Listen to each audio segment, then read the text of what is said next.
तो दोस्तों अभी हम जा रहे हैं भागवत में और वहाँ भागवत स्टार्ट हो चुका है। तो आज है कृष्ण जी का जन्मदिन। तो अभी मैं जा रही हूँ, मैं भी रेडी हो चुकी हूँ। तो दोस्तों चलते हैं अब, और आप लोग भी चलिए मेरे साथ। चलो बेटे आ जाओ।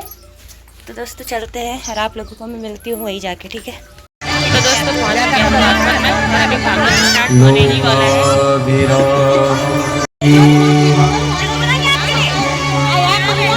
राजीव नेत्रं निमानतोऽस्मि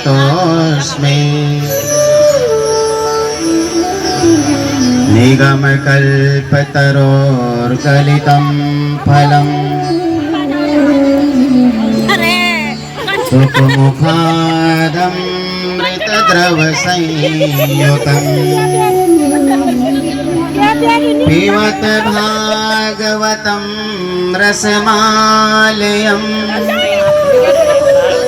मुहुर्मुहुः रसिका भुवि भावुकाः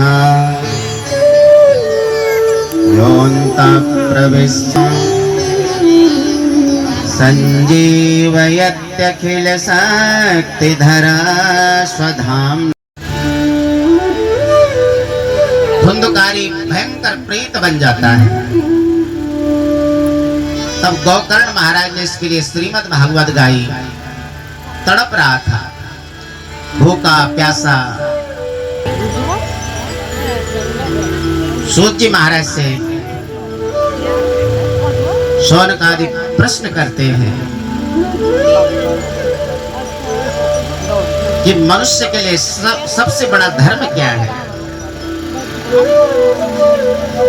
तो सूत जी कहते हैं भगवान श्री कृष्ण की भक्ति करना ही सर्वश्रेष्ठ धर्म बताया है।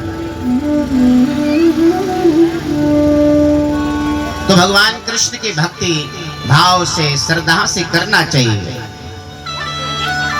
भगवान के 24 अवतारों के बारे में आपको श्रवण कराया। तो भगवान धर्म स्थापना के लिए आते हैं।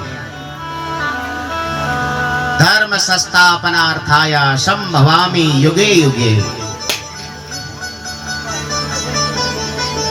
कल का चरित्र आपको श्रवण कराया, जिसमें इस भारत भूमि की महिमा गाई, इस भारत भूमि की प्रधानता बताई है। देवता भी प्रशंसा करते हैं इस भारत भूमि की, क्योंकि यहाँ भगवान कभी राम बन के कभी श्याम बन के।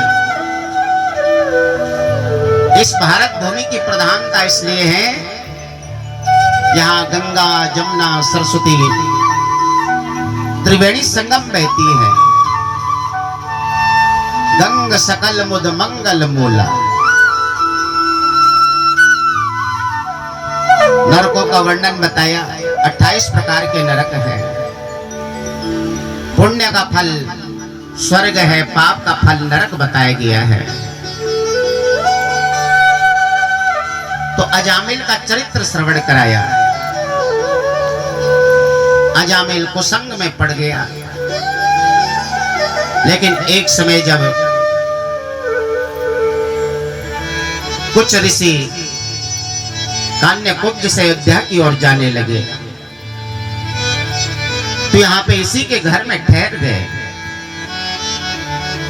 रात्रि भर भजन कीर्तन इत्यादि चला,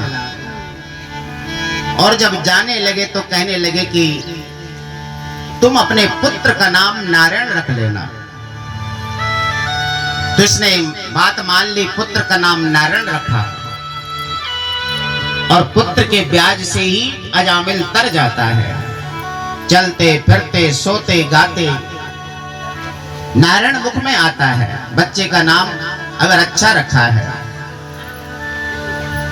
इसलिए बच्चे का नाम ऐसा रखना चाहिए जिससे भगवान का भी नाम का स्मरण हो आए। तो पहले इसलिए सुंदर सुंदर नाम रखते थे। के तट पे आके बारंबार भगवान को भजता हुआ 12 वर्ष तक प्रभु के धाम को गया है। तो भगवान का नाम प्रत्येक अवस्था में फलीभूत होता है। दक्ष महाराज नारद जी को शाप देते हैं महाराज विश्वरूप को गुरु बनाते हैं, फिर उन्हीं की हत्या भी कर देते हैं। कहता है कि मैं अमर हो जाऊं। ब्रह्मा जी कहते हैं जिसका जन्म हुआ उसकी मृत्यु निश्चित है। देवी कई प्रकार से वरदान मांगता है और भगवान को इसी के पुत्र के लिए आना पड़ता है, प्रहलाद के लिए आना पड़ता है। प्रहलाद महाराज बच्चों को भी सुंदर शिक्षा देते हैं। संसार में मानव जन्म बड़ा ही मेरे दुख के दिनों में वो बड़ा काम आता है।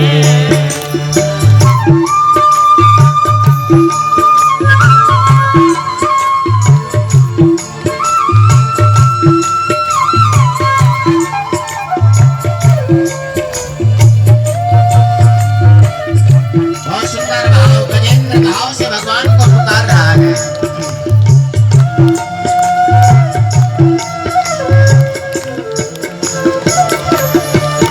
मेरी नैया चलती है पतवार नहीं दिखती, मेरी नैया चलती है पतवार नहीं दिखती।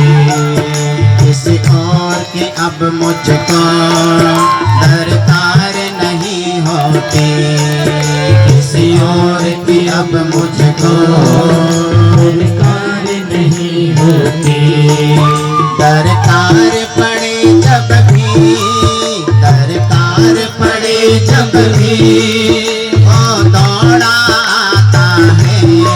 मेरे दुख के दिनों में वो बड़ा काम आता है। मेरे दुख के दिनों में वो बड़ा काम आता है। जब कोई नहीं आता, जब कोई नहीं आता, मेरा शाम आता है। मेरे दुख के दिनों में वो बड़ा काम आता है। हरि बोल।